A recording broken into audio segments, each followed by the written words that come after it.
Welcome, everybody, to the Starfinder Ask Anything panel, where we're going to answer your questions about anything and everything that has to do with Starfinder. I am Jake Tondro. I'm a developer for both the Starfinder and the Pathfinder games, and I'm here with some of my fantastic, talented colleagues. So let me introduce them really quickly. Joe, you want to tell us about yourself? Yeah, hi, I'm Joe, Starfinder's lead designer. I've been with Paizo for a few years now. Was an editor on Starfinder for the core rulebook and have snuck my way up into developing and being behind the scenes on books and especially rules and mechanics. So I'm here to answer your very difficult mechanics questions and your softballs as well. Thanks for having me. John? I'm John Compton. I'm the Starfinder senior developer. I do work on the hardcover book line, have been for about 2 years before moving over from organized play. And I work on just about anything, and I cover a lot of rules and setting stuff. And Jenny? Hey, so I've been here. I've seen people in chat a few times. I am Jenny Jarzabski. I was very recently the Starfinder Society developer in charge of Starfinder Organized Play.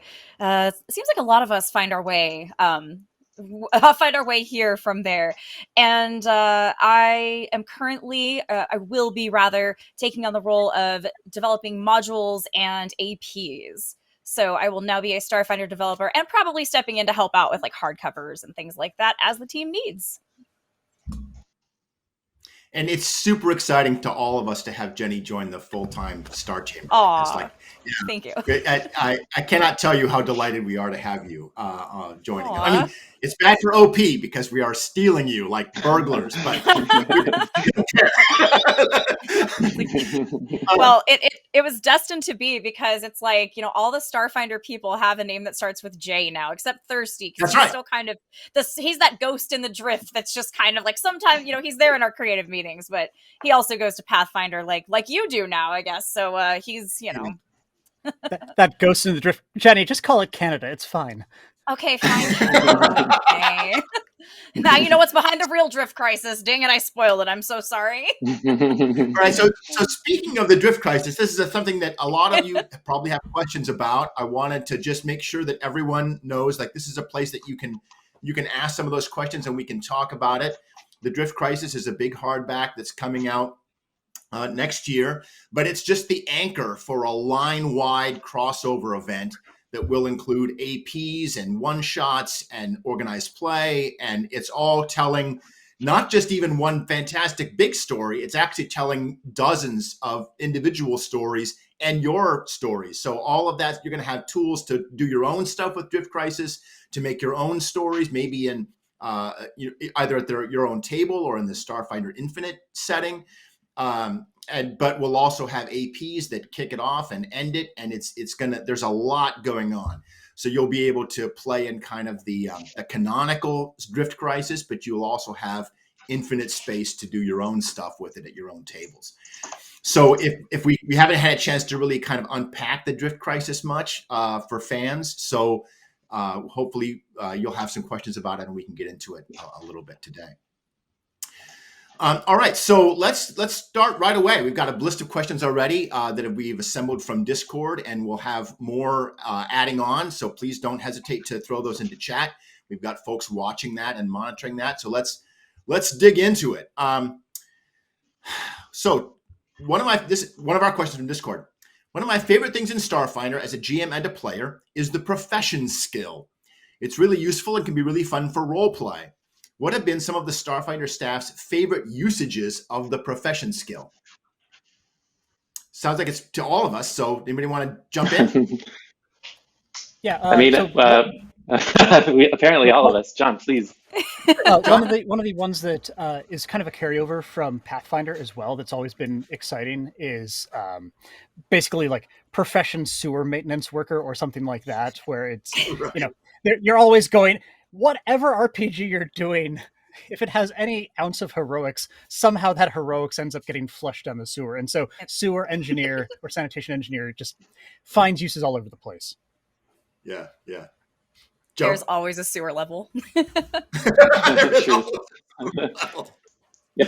For me, it's a profession gambler. I got to do a cool casino thing in an AP I wrote, and coming up with ways to use that to give PCs advantages was a lot of fun. Also, That's in I would like to Sundigers. make a character one day that has, yeah, it is in Sundivers, yes. Profession secret shopper, I think would be cool, like ways to.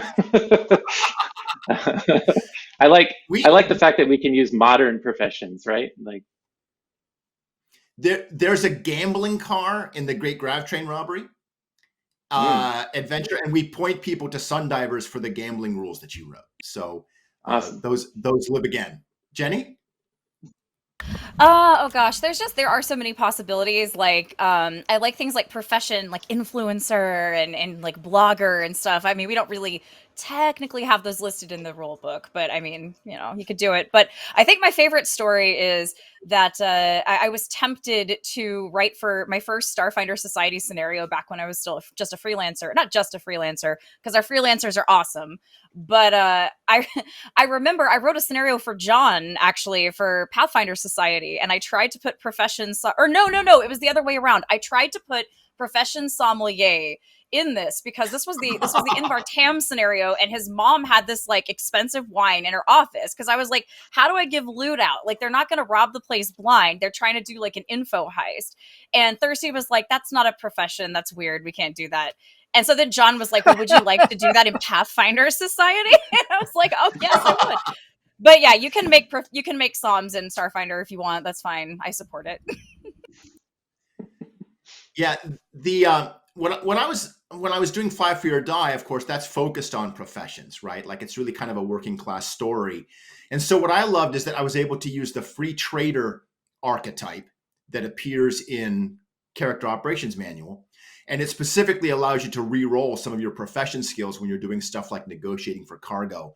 And so what I wanted to do was make those profession skills really useful and something that people will be rolling like multiple times per game session, right? Like, if I can make it really handy and make it useful and make it something that it's not just a throwaway skill on your character sheet. It's not like, oh, well, I spent skill ranks on this just because my character should have it. That's bullshit. You should get to roll that. That should be useful and helpful to you in the game. So that was really fun to get to do. All right, who invented the Goss clause? Joe, who created the Goss clause? I'm not sure, actually. They appeared in an AP. Put me on spot. Aeon Throne.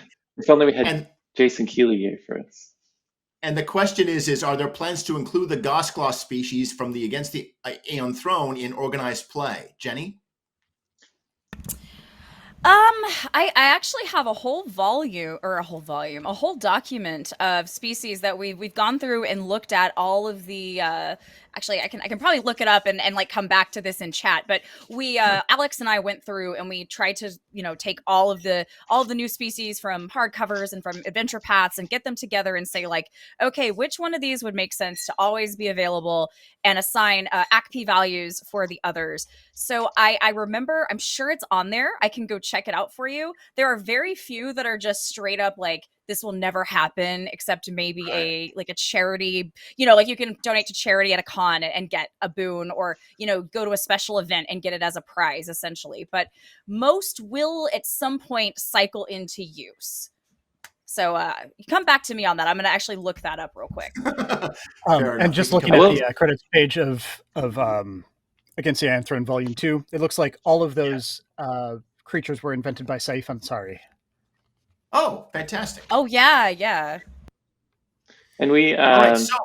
it just reminds me that we did a cool mini survey recently that was like, tell us about the playable species you want to know more about in Starfinder. We did that for a reason that we're not going to talk about, but one of the many things that lets us do is say, what are people into and what do people want to see more about? And so that's something that we look to when we're just illustrating new options, player options. We can go to that sort of list ranked by what people want to see and say, okay, well, I wanted to illustrate something that wasn't a human this time anyway, so maybe I'll do a Goss Claw Technomancer or something.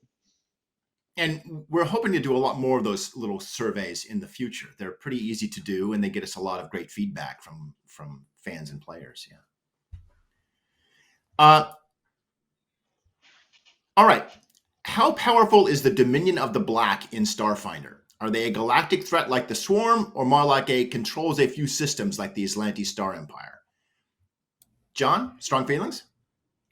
I feel that most of our threats really are a little bit variable in how much of what their power level really is. Like the Swarm and the Aslanti Star Empire, might be compared like equally, just depending upon how they show their ambition and project power.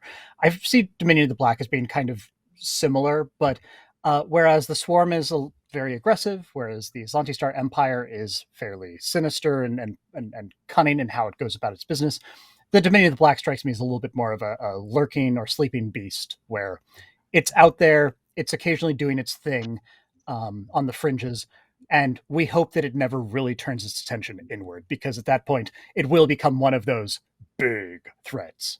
Yeah. All right. I'm picking a question which I'm going to answer because moderator's choice. I've always enjoyed the idea of the other planes of existence, though we don't see a whole lot of it in Starfinder outside the Drift. Are there any plans for a book dedicated to the different planes of both the inner sphere and outer sphere? Okay, so short answer and long answer. We've talked about it. We don't have anything. We don't have anything to announce. We've talked about it. But what I can say is that you will see a lot of planar travel and interesting stuff like that in the upcoming Drift Crashers adventure path. We had announced this a little bit yesterday. You'll be traveling you'll start in the Drift, but when the Drift crashes, your characters are hurled out to other planes. And of course, if you remember how the Drift works in our setting, the Drift engine can't get you anywhere if you're on an outer plane. The Drift engines only work between the material plane and the Drift. And so if you're trapped on an outer plane like Hell or anyone, or even the astral or the ethereal planes, your Drift engine is useless. You can't. So instead, how do you leave the plane that you're at and try to find your way back to some place that your Drift engine will actually work? So we've had a lot of fun kind of brainstorming how that might work. There's only 3 planes that really get a lot of support in Starfinder so far. And that's the elemental plane of fire, because we got a write-up on it in Dawn of Flame. The negative energy plane gets a big write-up in Horizons of the Vast. And the shadow plane, because of the Signal of Screams. We'd like to expand that. We would like to give you guys more support for planar travel. It's a fantastic part of the setting. Everybody loves to do it. It's traditionally been reserved for high-level adventure, but I don't think that needs to stay true. I think that we need to make it so that your second, third, fourth, even first-level characters can have interesting adventures on the other planes, and let's have games in all those places. High levels are relevant once you have a starship. Yeah. Okay. This question is from before Gen Con, so obviously nothing has been announced yet, but can we expect more lore books akin to Near Space and Pact Worlds? Joe, I know you've had feelings about how I'd love to. I was raising my hand to jump in, yes. So I do have strong feelings that our books are kind of, we really work hard to make our books for everyone. And the divide between sort of a lore book and a mechanics book, the line just gets blurrier and blurrier. I'd like there to not be a line, and I feel like we've done a good job with that of late. So you will find, even in our books that explore setting-heavy places or setting-heavy topics, you'll still find tons of player options. You'll find lots of things that you can use, whether or not you use the official setting, right? Without really having to file off too many serial numbers. And so, that's reflected in the fact that we will have player options available throughout the books. As you're flipping through, you see, there's stuff for a mechanic, there's feats for everyone, there's spells, there's new equipment, there's just new stuff that we want to tie to the setting, but not in a way that restricts its use, but that imbues it with flavor so that you can use it. So even when we do a book that seems to be focused on setting, or in the case of Drift Crisis, which is coming in events, there's still going to be a ton of stuff that everyone can use for characters of any kind. Again, even if they're not necessarily involved in that setting or that event. I guess that's a very long way of saying, yes, there will be lore books, because almost all of our books will have lots of lore. The Galaxy Exploration Manual is a notable exception, right? Because that one is all about creating your own lore, creating your own worlds, and stepping outside of the Starfinder's official setting, while sort of remaining in it, using pieces of it as needed. But other than that, I think most books, and I'd love to hear from my colleagues here what they think the answer to this question is too. Joe, or John, or Jenny? Yeah. So, more lore books, absolutely. The galaxy is a big place, and there's always more for us to establish. Yeah. One of the considerations, though, is that it's very easy for us to fall into a pattern of constantly looking beyond where we already have been, and sort of once we cover a place like the Pact Worlds in our Pact Worlds book, we say, "All right, we've done that. Spike the football, run on to near space." But Starfinder really thrives when we're also returning to and revisiting some of our favorite locations and places that we've already covered. And you'll find adventure paths tend to do that, touching upon major touchstones within the Pact Worlds of Vesperium or more. But I think that also a bunch of our upcoming books are going to be doing that as well. And as I started to hint at a little bit yesterday about Drift Crashers, or that's not Drift Crashers, sorry, Drift Crisis. Now you got me doing it, Jake. Is that, something like the Drift Crisis is an event that affects almost everybody. So you can bet that we're going to be looking at how something like the Drift Crisis is affecting, really just name a place, and probably the answer is sure. And how you can incorporate those locations into the Drift Crisis. Also, the answer is thumbs up, go for it. Because just opening up new opportunities. If I can hook in a question that I just saw float by in chat from TRDG 11, asked, was it ever hinted at before anywhere about the Drift Crisis in lore or an AP that may have been missed? That's a great question. And, again, without spoiling too much, we definitely made sure to hook this event into the past. And also, we maybe, with all our books, we're always dropping hints about future things that are coming. And we're always looking to the next thing, because we're working on these books long before they come out, of course, and working on them simultaneously. So it actually lends itself well to saying, let's link this together in a chain that's going to feel satisfying to people who have played APs or who have read closely the lore of certain Pact worlds or near space worlds or worlds in the vast or certain species or anything really.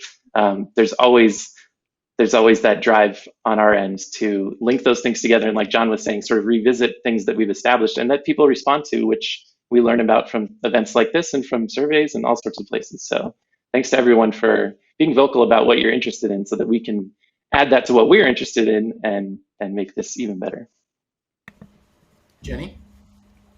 Yeah, I was actually going to ask if I could grab a quick question too. I know I didn't really answer that one, but I saw one and I just don't want to forget it because I thought it was really good. So let's see. I'm going to go back to where it was. Now I can't find it.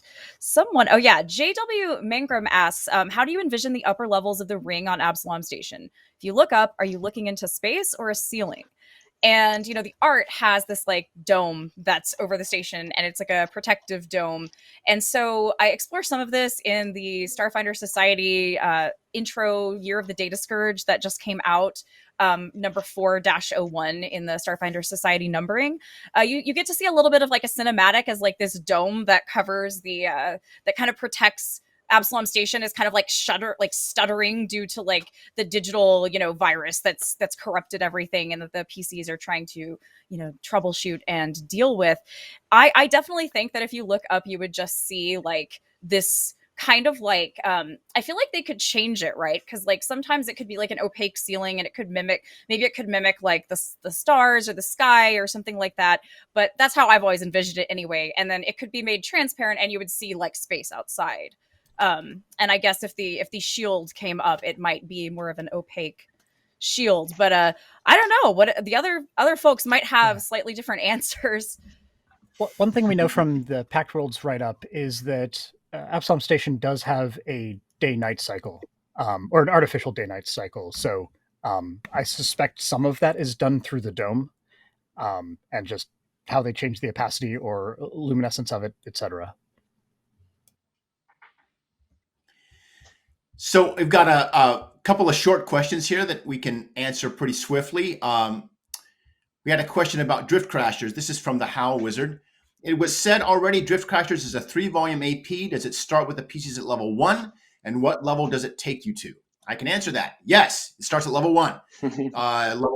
Jenny's book is level 3, and Ron's book, the 3rd volume, is level 5 to 6. So it should end you at level 7.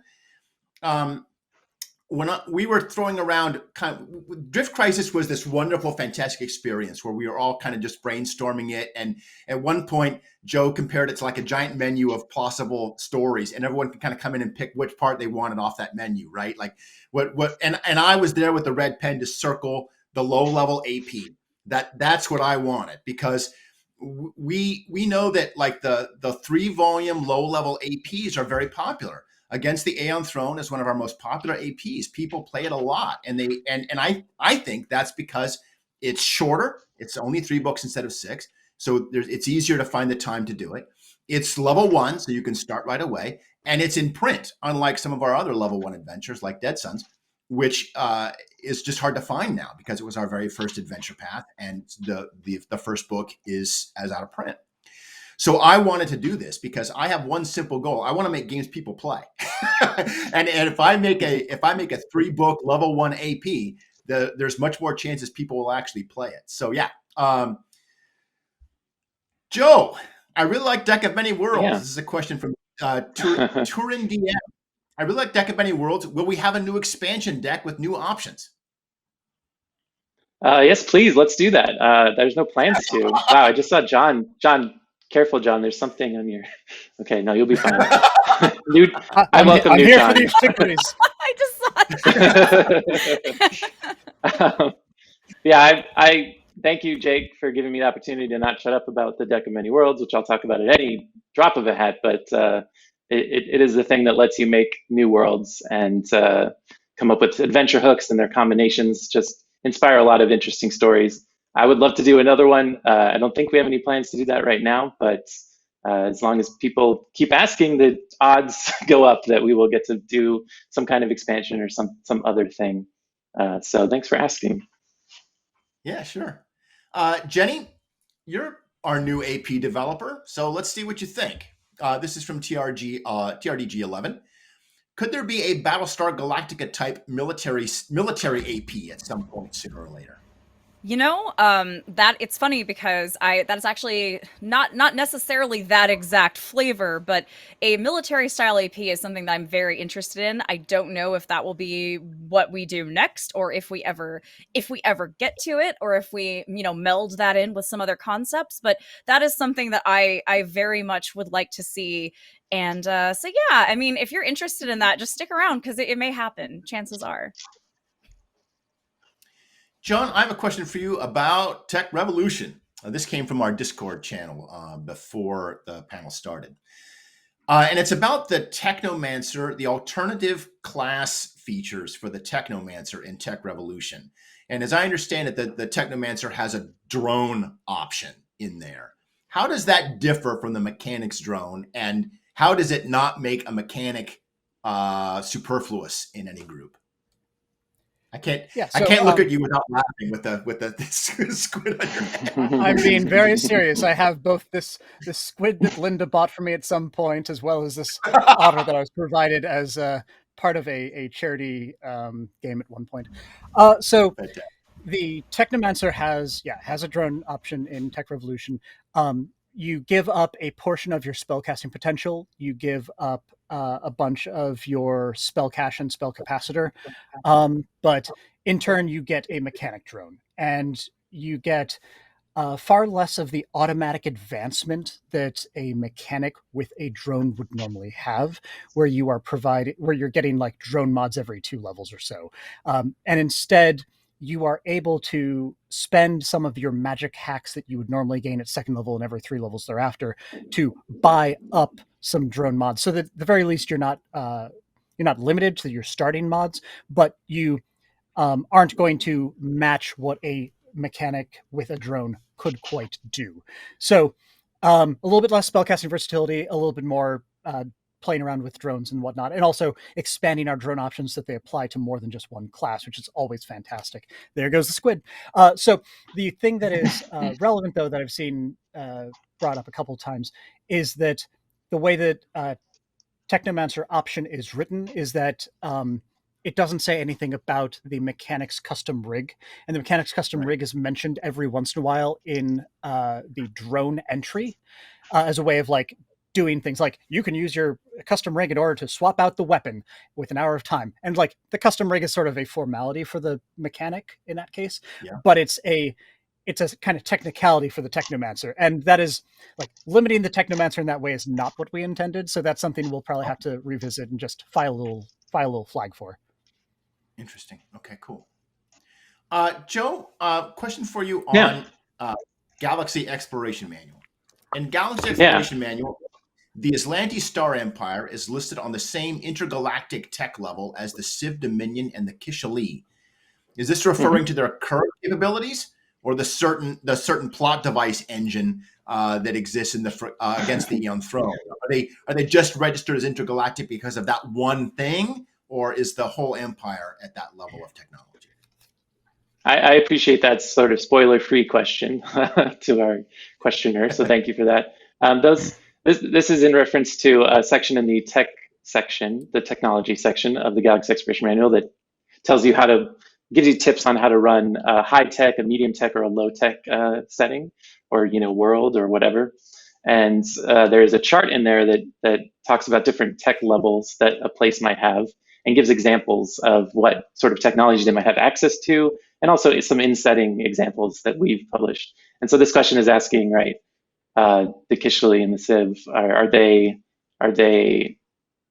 are we talking, when we say that they're at the highest tech level, are we talking about their current capabilities or at the height of their power? And I think it's more the height, sort of the most advanced that they got, because it is listed as the most advanced. So, as far as we know, the Kishali aren't around anymore, at least not in their highest tech level form. So yeah, that should be an answer, I think.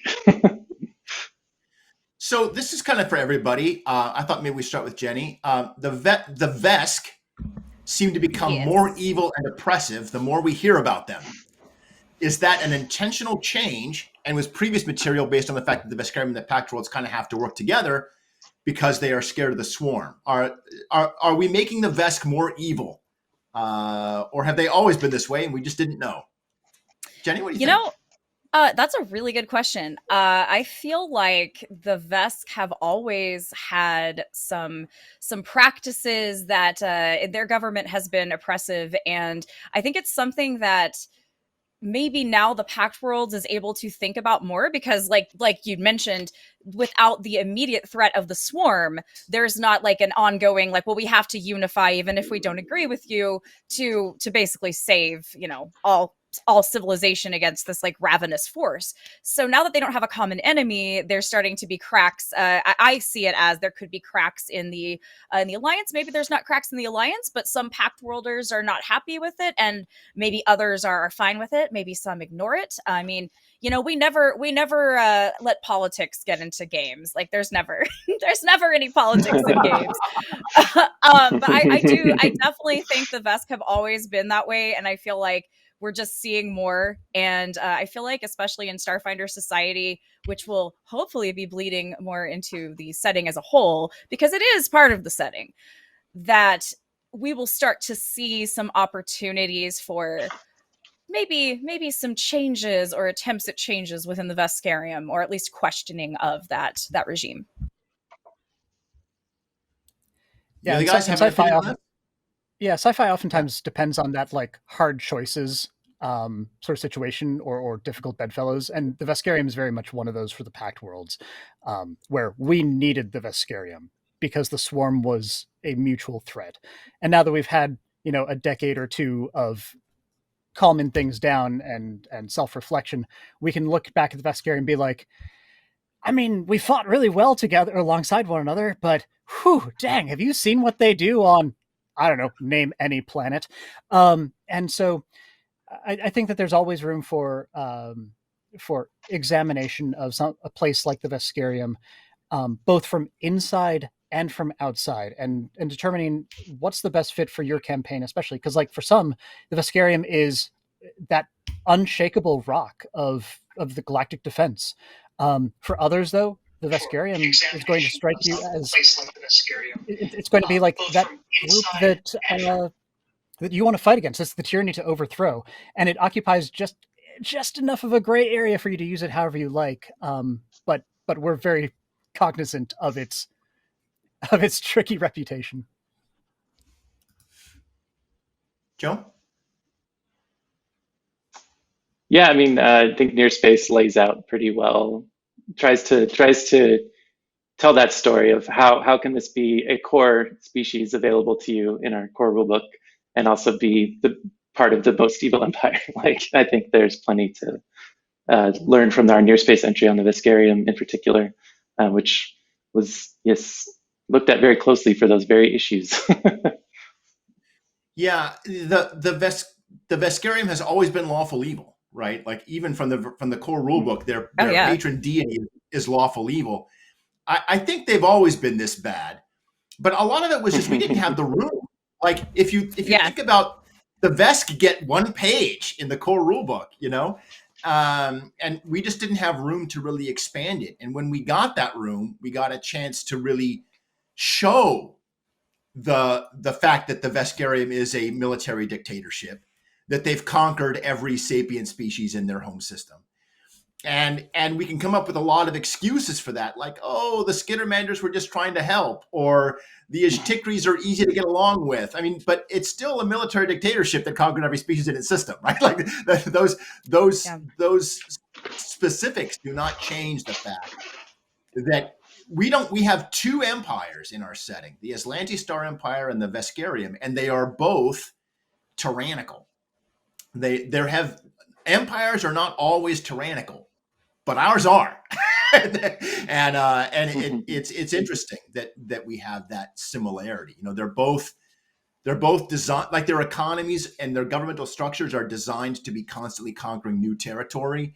We made it very clear in near space that the Veskarium's current sort of pacifistic interregnum, where it does not have a military dictator, single person in charge of the entire Veskarium, is an incredibly rare exception that's only happened twice in the entire history of the Veskarium. So I think they've always been this bad. We just didn't have room to show it to you until we had books like Near Space.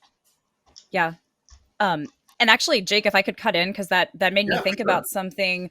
Which is that, if you even look at the Veskarium government, and if someone covered this, like, forgive me, because I'm a little in and out with con exhaustion and excitement, but their actual leaders are called high despots. Like, I mean, it's right there in the name that they're tyrants. Like, this is not a a nice government, but at the same time, no culture is a monolith. And I think in Starfinder, we're trying to be very cognizant of that. Like, we don't want to see this one species is always evil and they can only be evil. I talked about this earlier. Like, that has racist undertones. We don't want to see that in our game.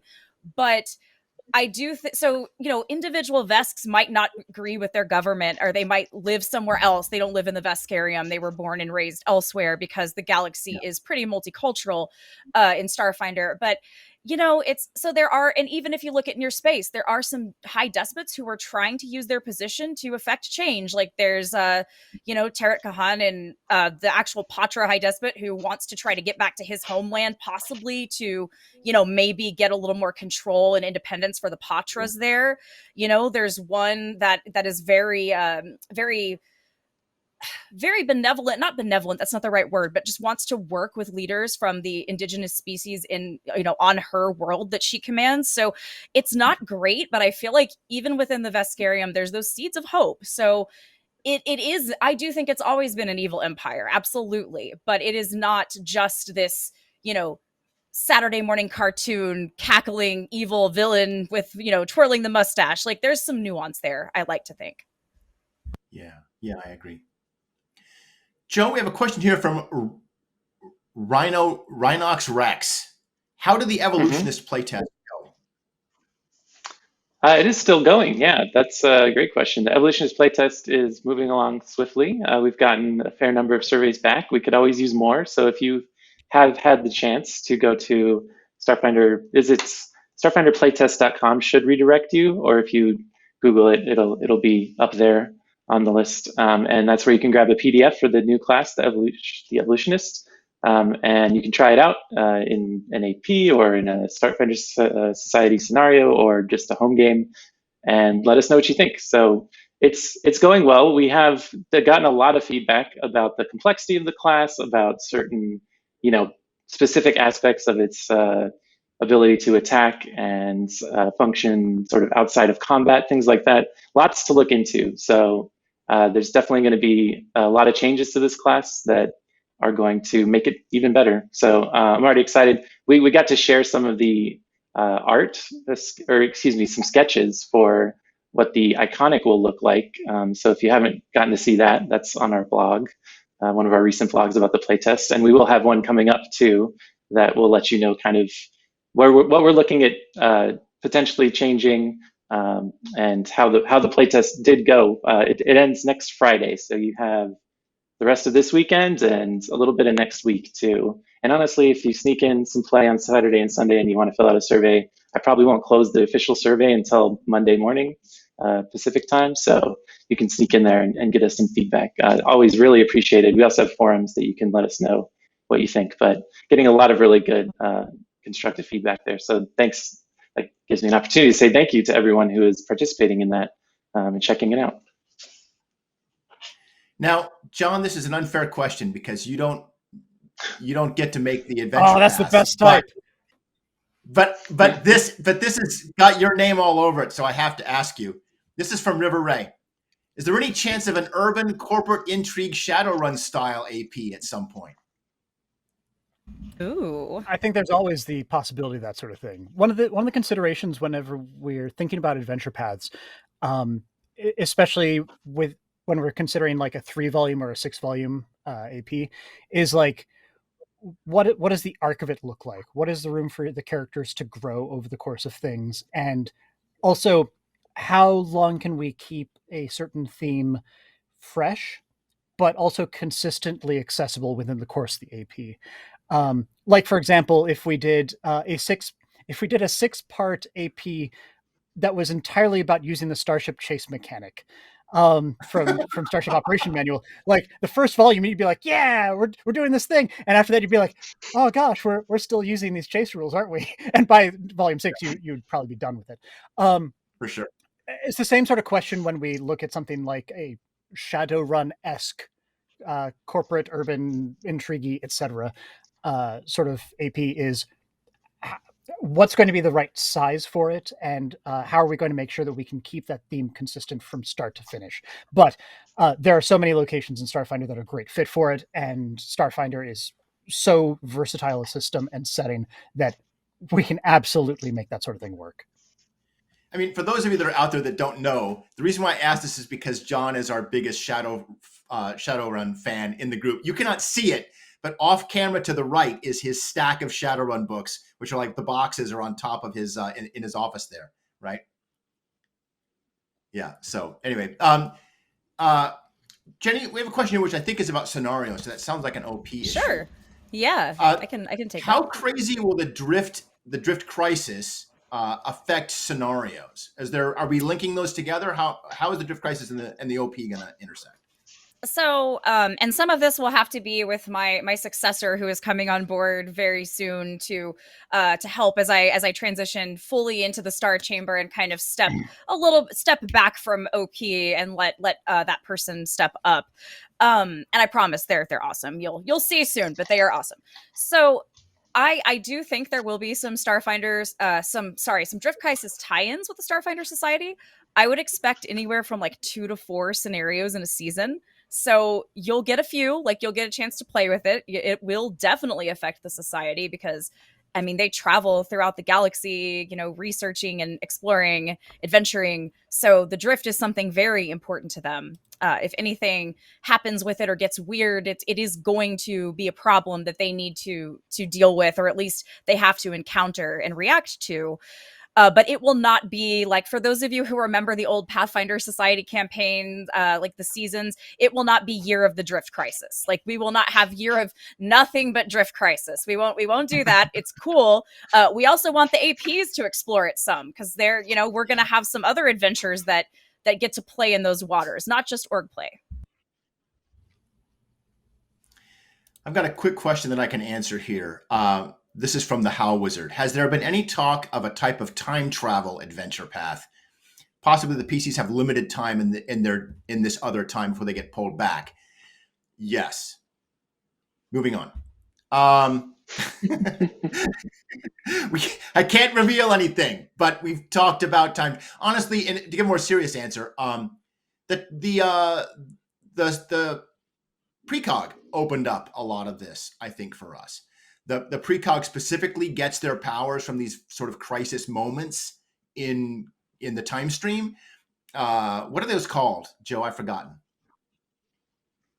Anchors is the class feature that yeah. Mm-hmm. Yeah, they have these sort of anchors that throughout the timeline that maybe they resulted in their powers, and we have more spells that are kind of timey-wimey, and so that kind of opened it up so that in upcoming projects, I've already spoiled a lot, so I don't want to spoil anymore, but just keep your eye open because I think you're going to see something that you're really going to like. My Drift Crisis guys, Joe and John, was the Starstone influenced or changed by the Drift Crisis?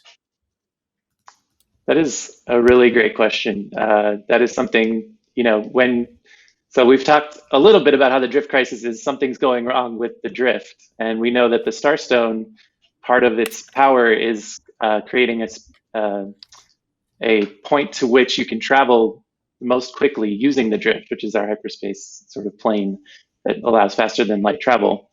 So is it influenced or changed by the Drift? Maybe the Starstone itself is or is not, but certainly the fact that Absalom Station as a nexus point for faster than light travel, there will be things going on there. Whether it's affected or not affected, I'm being so cagey right now because there's just so much cool stuff we've done. And it's such a great, insightful question that would, if I answered it fully, would spoil years worth of information. So I think it's just, we'll see exactly how. The answer is yes, and the how we'll have more details about as we go forward, but I'm very excited about it. Yeah, Joe's definitely answered that too.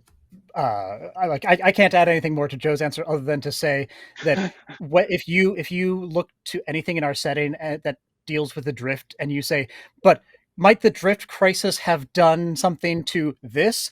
Then that is the sort of like introspection and suspicion and questioning and possibilities that has driven us through this entire project. And the answer is probably, yeah. And on top of that, things that you would not have expected at all, like it's like, wait, that's involved too? Like, how did that get affected? But you'll see.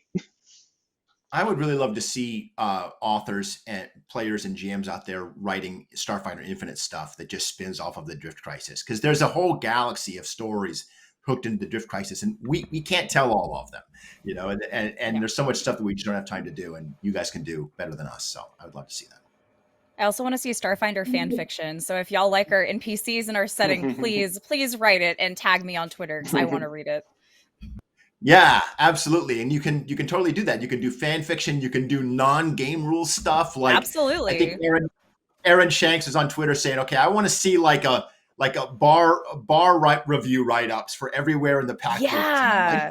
Like, give us menus and your Uber reviews and everything. Like, I want to see everything, all that pop culture stuff for Starfinder. All right. Well, we are almost out of time. We'll maybe do one more question that everybody can get an answer onto. This is from Turin DM. Is there any new menace that we could see in the future? We have seen Space Undeads. We had the Swarm. If you can think of some sort of big bad guy or some kind of new threat that would come to Starfinder, what do you think that might look like? Joe or John? Who wants to start? Let's start with Joe. Okay. I would say, I think we have a lot of threats in the core rulebook, and we've used a lot of them, and we will continue to use a lot of them. But we're always thinking about what new threats there might be, and I want to leave space for my colleagues here to answer some things that I suspect they will bring up. But I will say something like the Drift Crisis presents a really interesting new spin on threats, in that this is not necessarily, there's many rumors about what the drift crisis is and what caused it and what might solve it. But this is something that's affecting everyone in a very threatening way without having especially at the outset, an identifiable threat. I cannot talk. An identifiable threat. So Yeah. we've been thinking about that a lot. Like how can we inject high stakes into this setting, both using our existing threats and also new threats, or just events like this that can pose a threat without being like someone twirling their mustache and looming over the packed worlds with their hands, all big. So I'm excited to hear the other answers to this question. So I will zip it. John? I always enjoy, like, we have lots and lots of evil threats out there already, but I always enjoy exploring threats that are a little bit more morally ambiguous, yet equally deadly or threatening. Sure. So I personally love seeing, neutral aligned organizations that we could present as antagonists, and they can be equally viable big bads. So that's where my mind tends to go. Yeah. Hell Knights, that sort of thing. Me? Hell Knights? No, never. That would never happen. Jenny, what do you think? Oh, is it my turn? Okay. Yeah, so yeah. I think I definitely want to see more, like, whether they're evil or just kind of like morally questionable organizations. I would like to see more of that for sure. We need more like antagonistic forces in the setting. That we have them, but I want to really see us like start focusing on them. I mean, for me, I want to see like big like starship battles and like people fighting and mechs and like all kinds of dramatic stuff happening. So that's kind of like where my mind goes. But all of this sounds like it would be super cool. So when we have talked about the Starfinder core rulebook and the books that we talk about, we're always very careful to talk about the galaxy as kind of the edge of our play field, right? Like the drift. But I would like to see a threat from beyond that galaxy. Like, let's get some kind of intergalactic, really alien threat. Now, we talk a lot about mustache twirling bad guys. And we talk about it in a kind of a dismissive way, but I think that there's a really great use for really just 100% evil creatures, not in a human relatable way, but something that is so kind of inhuman and destructive that it just doesn't care or understand people. And to us, we're just we're just ants underneath its boot. And that kind of horrifying, scary menace from beyond the galaxy, I would spring that on my players in a heartbeat. Yeah, for sure. Try to get some real fear of God in them. Yeah, like just to riff off of that a little bit. Yeah. Like, alignment is always a situation where it's going to open debate or like, wait, hang on. But when it comes to extremely alien interpretations of morality and understanding boundaries, society, whatever, the idea of like the so extremely alien beyond the stars entity that is nonetheless like good aligned yet expresses good in some way that we would look at and go, no, you've got it all wrong, could be right. Interesting, like where it comes through and is just wiping out everything because none of us measure up to its understanding of good, and the Iomedeans are like, wait, but we're on your side, and Shaylin's limited following is like, but how about us, we're the best people around, and they're just like, nope. Another thing we've talked about on the team a lot is we have these awesome galactic level threats. We want to put more faces to these threats. We want to have more individuals, more persistent people you can point to and say these are the threat here in this space or maybe in multiple places. So that's a kind of new menace that you might look to in upcoming products. Yeah, good. Well, listen, I want to thank all of my fantastic colleagues for joining me, Joe and John and Jenny, the J team. We're very lucky to get this game to you. And And also thank you to all of the freelancers and fans and GMs and players who have been in chat, like spamming us with purple hearts. Like we love all of you people. Like I cannot, like we love all of you. And we're so grateful to be on, that's right, to be on the same team with you, all working towards a better hobby and a better industry. Listen, stick to the channel. Penny for a Tale, the Pathfinder Sundered Waves is coming up next. And if you like what you are hearing about, check your local game store or go to Paizo.com. If you want a free PDF for every hardback you buy, you get that with subscriptions. And I love reading my books on PDF on my readers. So think about that. And thanks again. And we will see you next time.